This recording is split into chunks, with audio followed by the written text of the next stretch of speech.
you clicked on this video, then you should know that it's difficult to think of yourself as beautiful, not be in a type of mindset where it's like, oh, there's certain things that limit me from doing certain things, which it might sound like perfectly logical in your head, but if you tell it to someone else, they're gonna be like, okay, that's stupid. Why do you think of yourself in that way?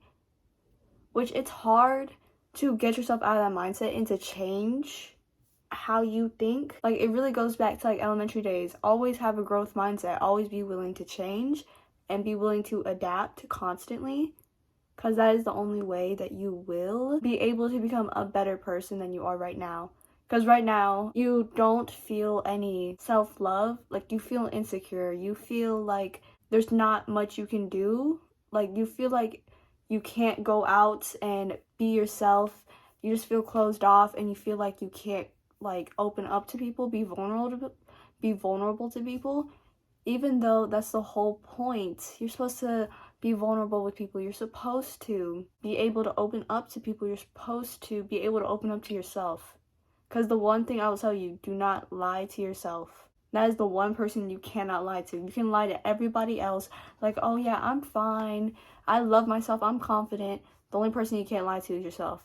That's why affirmations that are trying to tell you, oh yeah, say you're beautiful, I'm beautiful, I'm beautiful, I'm beautiful, like 15 times in the mirror every single day, like, that doesn't work because you don't believe it. The only way affirmations work is if you believe them. That's how you change your reality. That's how you change your perspective. You can't do anything with that, like, simple nugget of information.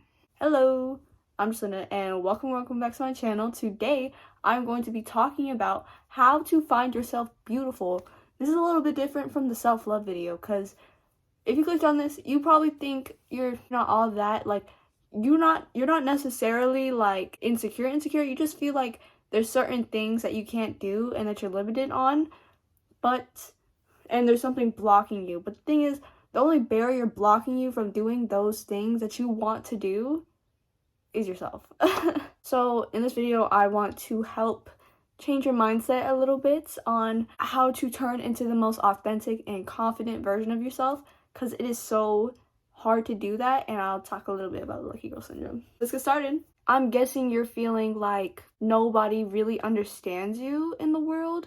Like, you feel misunderstood. You feel like nobody can get you.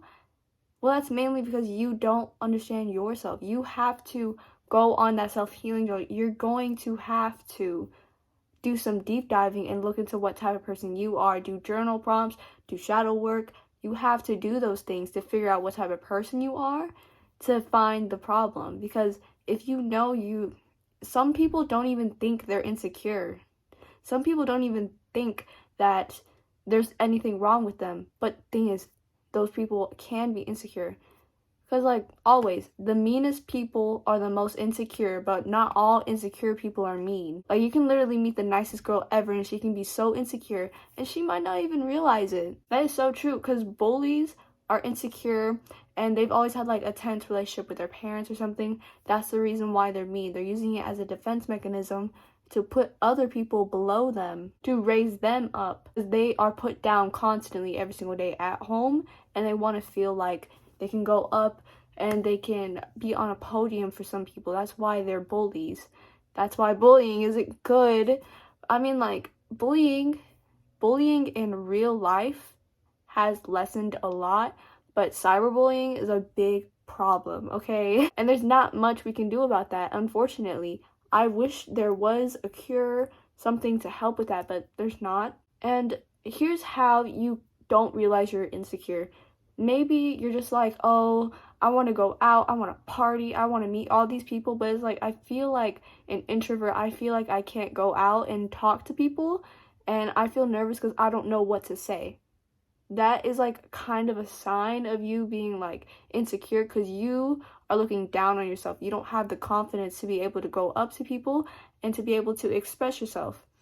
That is a sign of insecurity, and that's, like, for everybody. I feel like everybody has had that problem, right? So I'm just saying that there's some things like that. That is a sign that you might have some type of insecurity. You're not confident, because insecurity comes from, like, feeling unsafe.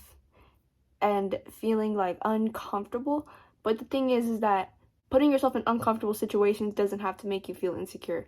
Putting yourself in uncomfortable situations makes you put yourself out there and makes you in turn grow and become a better person to be around, to talk to, because you would obviously want to be friends with a social person that can always get along with people, that can always talk to everybody, rather than the person that only has like a couple friends and they just keep closed off. Actually, it might be the opposite. People like closed off people more because they can keep secrets, and the social friend might like leak your secrets and stuff. But it's also like you want to have both of those friends at the same time. You want a closed off friend that can keep things private, and you want a social friend that can go out and do basically anything they want.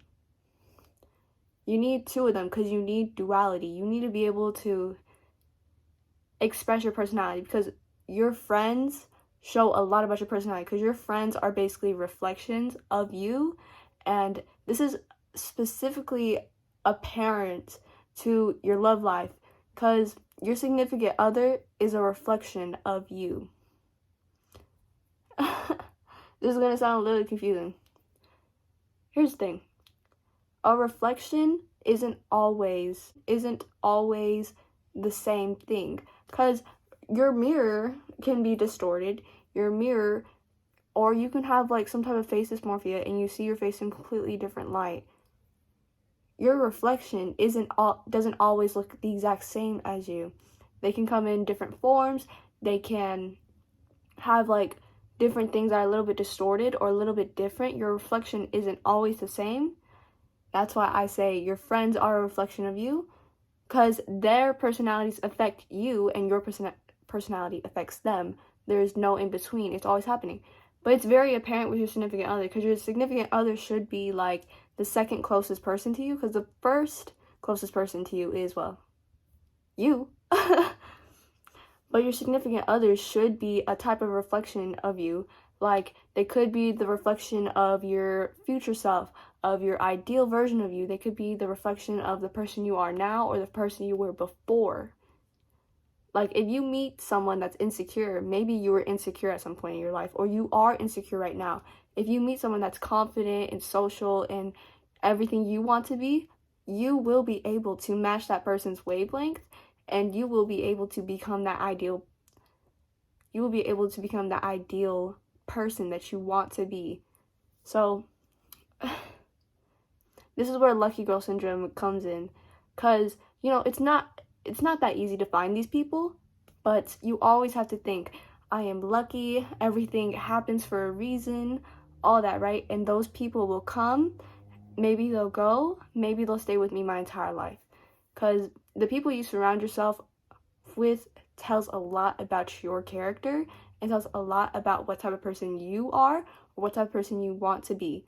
That's why you always like want people that have aspiring goals and want to go somewhere with their life. Because if you hang around people that aren't sure what they want, or they don't have any concrete goals, like they don't have a plan for the next like 5 years, or they don't have like some place that they kind of want to be, like they have an idea of what they want to do, maybe you should like leave or cut them off.